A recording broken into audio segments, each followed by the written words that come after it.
Let's see what's going on in your reading. I'm going to start from the past. I don't know, this month for some reason, the past seems very pivotal for what's going on in the present and what will be happening in the future. Now in the past, you received the Hangman and the Eight of Swords. They're both really restricting cards. The legend goes that the Hanged Man is the Norse god Odin, who hung for 9 days upside down, staring into the well of Urds for the mystical wisdom of the runes, which means secret magic letters. He relinquished his freedom of the outside world for the stillness to acquire the runes' wisdom through a spiritual journey from death to the rebirth. And in the legend, they say he actually did die and come back to life. And here the lesson is to stop controlling the physical world. Look at things in a different light and relinquish the old ideas, because the new ideas are avidly seeking their place. This is the lesson of allowing things to go with the flow without opposition. This is what the Tao religion believes is woo-wee. It's called non-doing. Here the Hangman did a voluntary sacrifice for a spiritual awakening. And there usually is some type of sacrifice associated to the Hangman.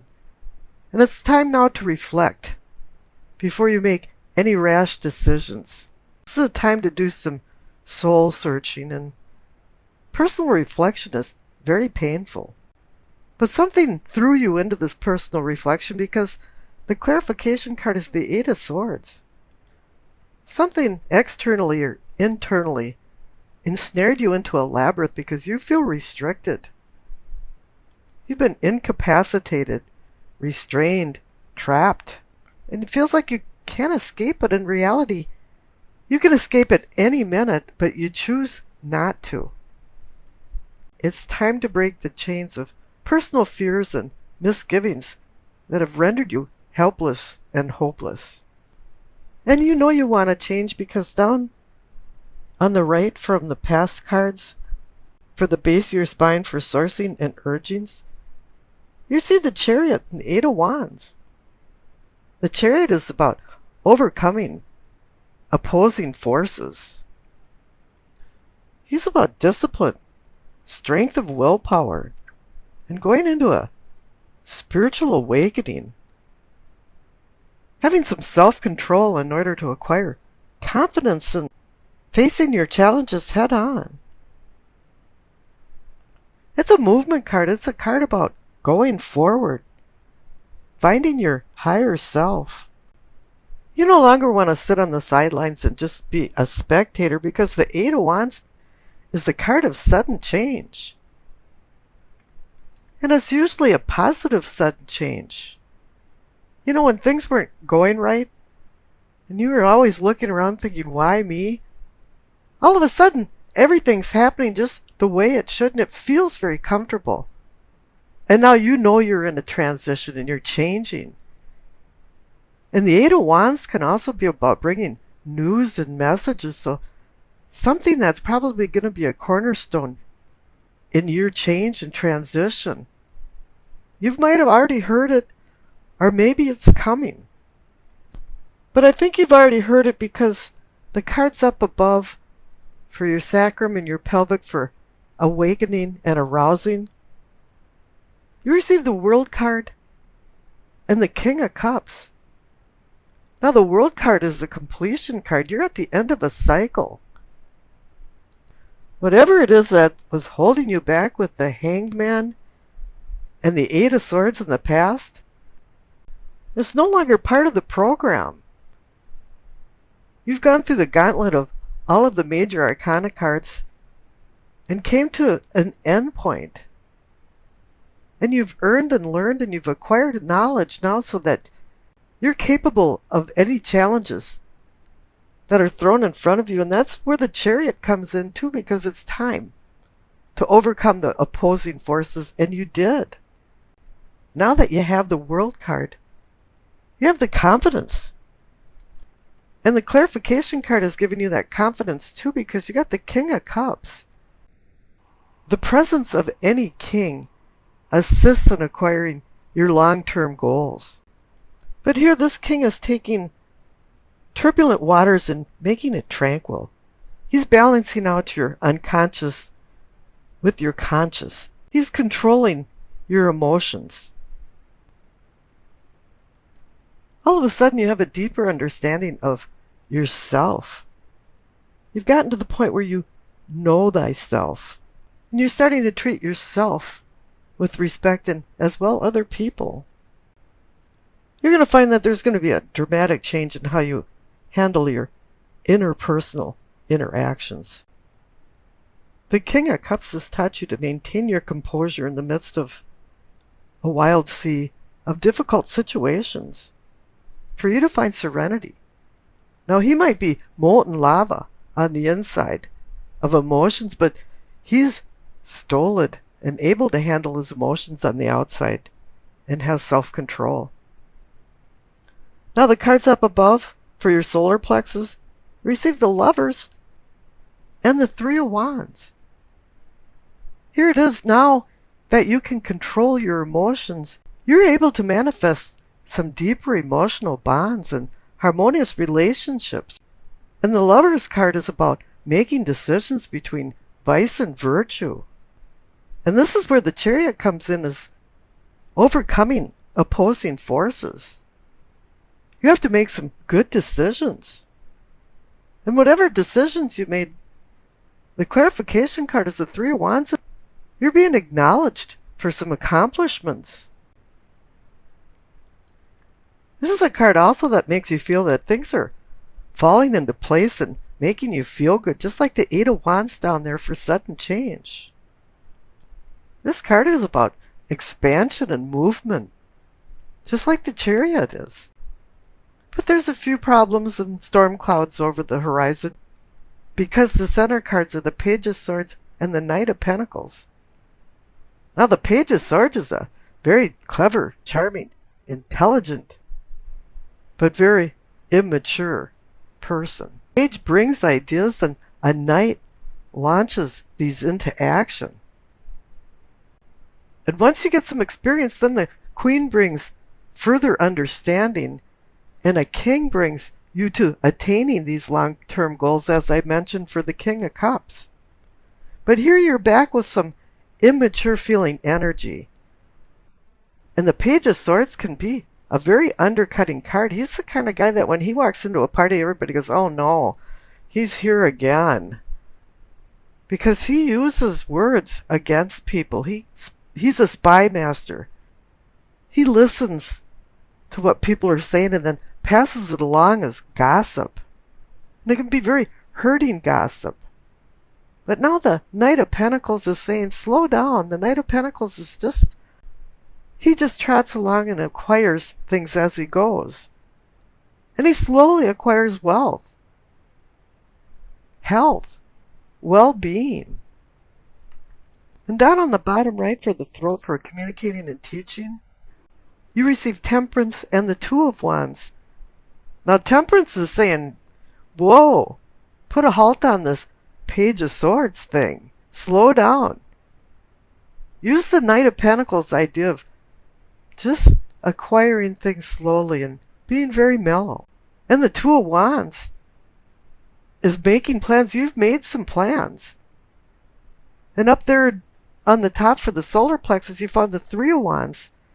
But it's kind of telling you to rethink some of these plans and kind of get this Page of Swords energy out of the picture. And up above for your third eye for seeing and envisioning, receive the Four of Cups and the Four of Wands. 2 4 cards. The Four of Cups is a contemplative card like the Hanged Man is. All of a sudden you're saying, well, wait a minute now. The Knight of Pentacles says maybe I should slow down a little bit. And I got the Temperance card that's saying, yeah, I should temper my behavior, my decisions. And I got the card about planning again instead of going forward. So maybe I should rethink some things. And now you have the clarification card of the Four of Wands, and you've got the 2, 3, and 4.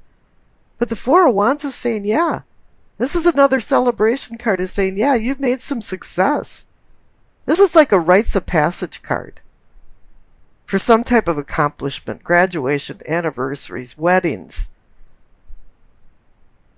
And maybe you are being honored for your accomplishments. Now up above for the crown for knowing and understanding, you receive the King of Pentacles. Here's another king, a person that's going to assist you in acquiring your long-term goals, and he's offering a pentacle. This is earth, health, wealth. But here I think it's more health and well-being, because the clarification card is the Ten of Cups.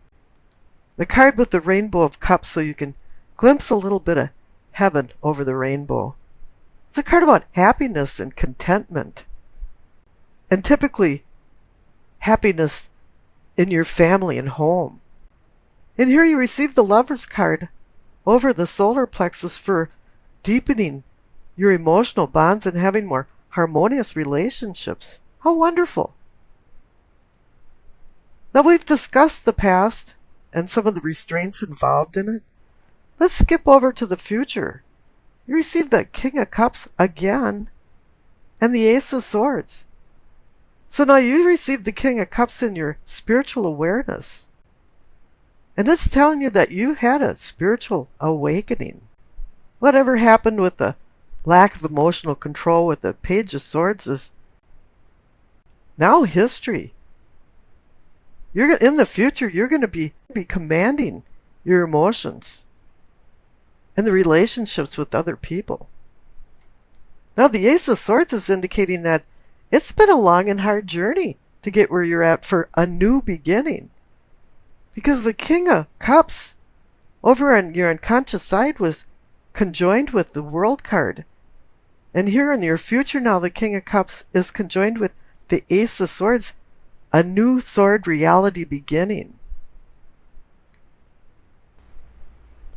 This page brings thoughts, ideas, and opinions, as well as news and messages. He's been bestowed with mental acuity, and I consider him the brainiac of the sword suit. But you know, he has a really immature attitude towards things, and he doesn't have any emotional control, and he has very little experience. He's the kind of guy that just says jaw-dropping things that's very insulting to people. It might be a virtue to be honest, but you just can't have candor like that.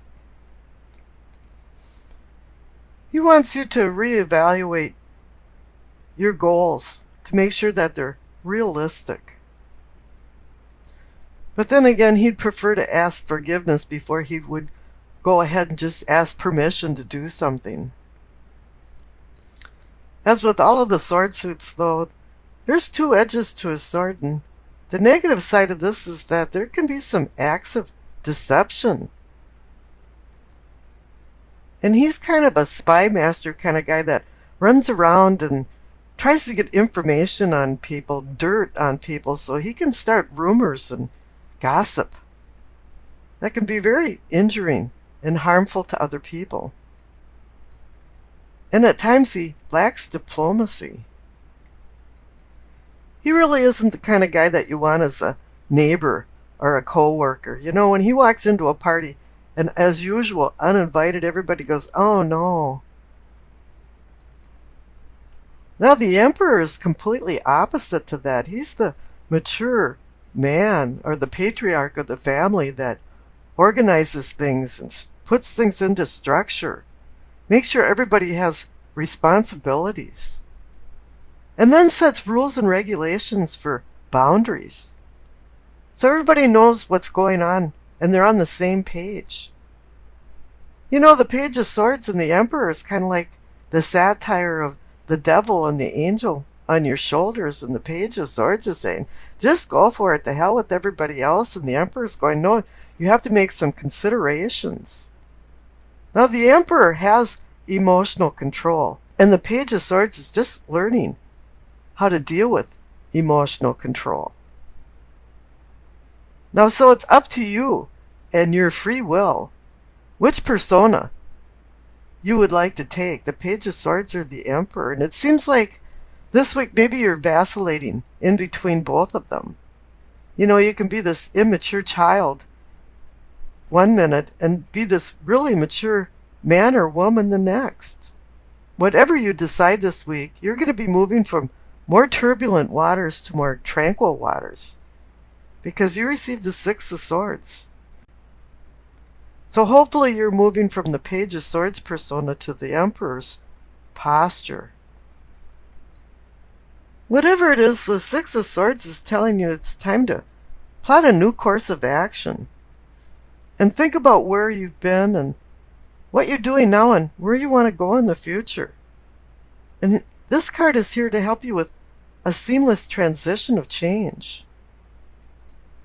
And since this card is about movement, it can be maybe you traveling, going on vacation, going on an adventure or journey.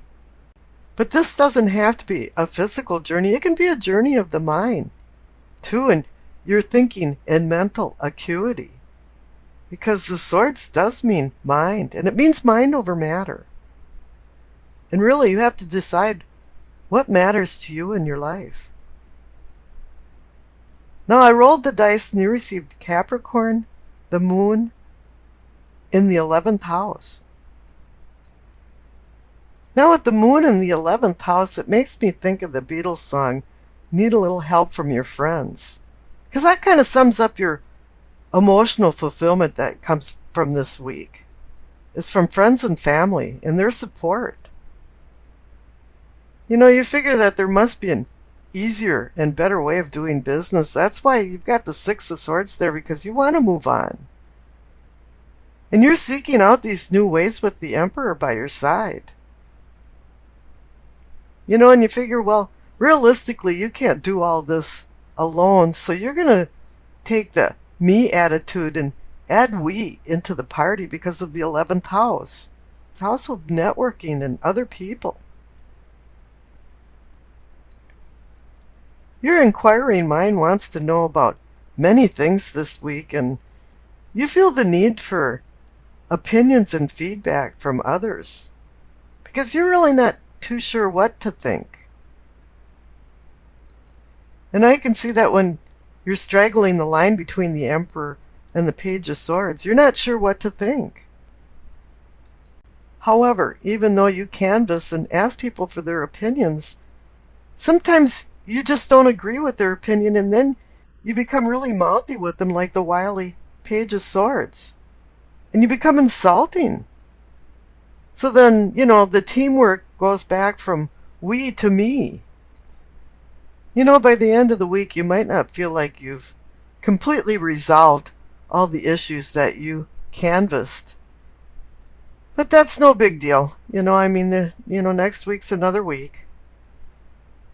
Now, you keep changing your moods this week, and they're off the map for some reason. And I think that's because of the presence of the swords, the Page of Swords. This is causing instability in relationships. And your feelings are like waxing and waning of the moon's phases. And the Six of Swords is telling you to move on from these turbulent mood changes to more tranquil, stable, emotional moods. To you this week, strength is found in numbers with open-minded humanitarian thinking. That comes from the 11th house. Now on the 29th, Mars opposes Saturn. It kind of puts a screeching halt on your ambitions. You're going to have to wait till things clear a little bit, and that'll be on the 31st, when Mars sextiles Uranus. And it brings kind of the ingenious you out. And it puts together more nebulous and scattered thoughts, so that no longer you have these kind of roadblocks going on. Then the remainder of the week is really about family and friends and strengthening bonds with them. But just speak gentle words and drop some of the emotional intensity that you had earlier in the week.